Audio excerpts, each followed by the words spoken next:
Salam damai sejahtera di dalam Tuhan kita Yesus Kristus. Shalom, selamat pagi dan semangat pagi. Jumpa kembali dalam renungan pagi kita untuk hari ini, 26 Maret 2022. 26 Maret 2022. Dan renungan kita untuk hari ini dengan judul Dia Tidak Lalai Menepati Janjinya. Dia tidak lalai menepati janjinya. Sebelum kita lanjutkan, mari kita berdoa. Bapa di sorga, terima kasih untuk kesempatan mempelajari akan firman Tuhan di pagi hari ini. Biarlah Tuhan, firman-Mu ini boleh menjadi berkat dalam hidup kami dan menuntun kami untuk mengetahui betapa besar kasih-Mu dalam hidup kami. Engkau menepati janji-janji-Mu dalam hidup kami. Kami rindu dengarkan suara-Mu, pimpin kami dengan kuasa Roh Kudus-Mu. Dalam nama Yesus kami telah berdoa. Amin.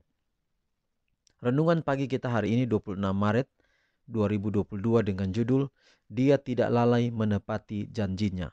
Dan ayat inti kita 2 Petrus 3 ayat 9, Tuhan tidak lalai menepati janjinya sekalipun ada orang yang menganggapnya sebagai kelalaian. Tetapi ia sabar terhadap kamu karena ia menghendaki supaya jangan ada yang binasa, melainkan supaya semua orang berbalik dan bertobat. Sekali lagi 2 Petrus 3 ayat 9, Tuhan tidak lalai menepati janjinya, sekalipun ada orang yang menganggapnya sebagai kelalaian. Tetapi ia sabar terhadap kamu, karena ia menghendaki supaya jangan ada yang binasa, melainkan supaya semua orang berbalik dan bertobat. Dengan banyaknya janji Alkitab di hadapanmu, apakah engkau masih dapat memberikan tempat untuk keraguan? Dapatkah engkau percaya bahwa ketika orang berdosa yang malang ingin kembali, ingin meninggalkan dosa-dosanya, Tuhan dengan tegas menahan dia dari datang ke kakinya dalam pertobatan? Singkirkan pikiran seperti itu. Tidak ada yang lebih tidak menghormati Tuhan selain ide-ide ini. Tidak ada yang dapat lebih menyakiti jiwamu sendiri selain memikirkan pikiran Bapa Surgawi kita yang demikian.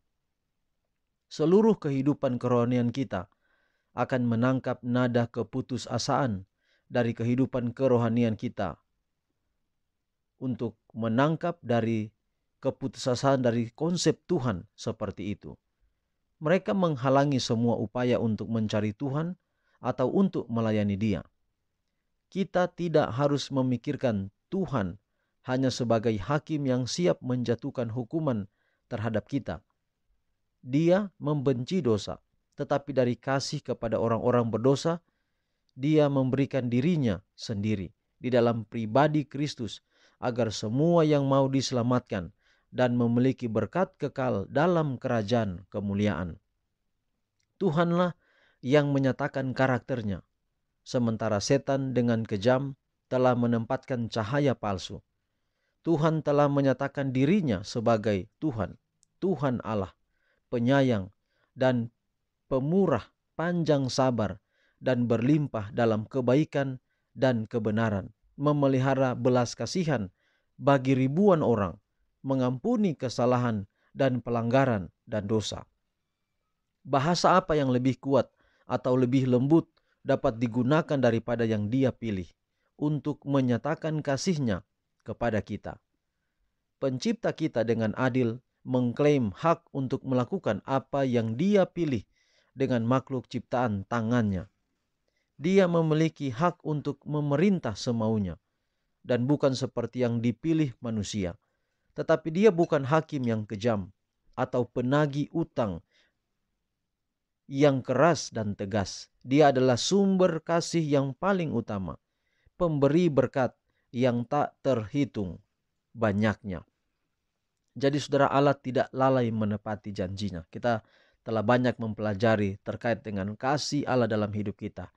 Yesus telah mati untuk kita, dan inisiatif untuk menyelamatkan manusia bukan ketika manusia sudah jatuh dalam dosa, tetapi itu telah disediakan Allah sebelumnya. Bukan berarti bahwa Allah menciptakan manusia berpotensi untuk jatuh ke dalam dosa, tetapi oleh karena hak memilih yang diberikan kepada manusia, manusia memilih untuk berdosa.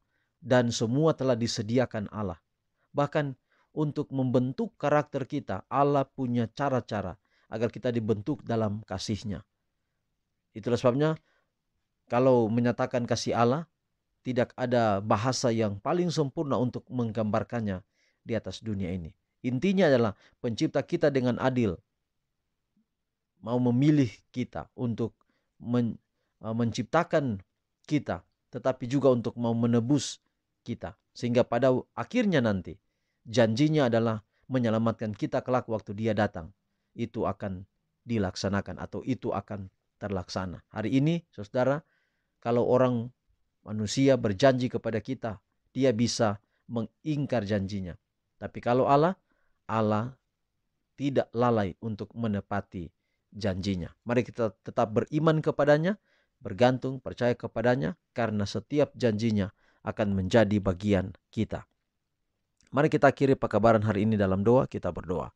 Bapa di surga, terima kasih untuk firman yang indah, yang dapat menjadi berkat bagi kami. Kami tahu bahwa Tuhan tidak lalai menepati janjinya kepada kami. Itulah sebabnya biarlah kiranya kami bergantung padamu, yakin padamu, dan tidak ragu bahwa bergantung pada Tuhan adalah merupakan jalan di mana Tuhan menyelamatkan kami.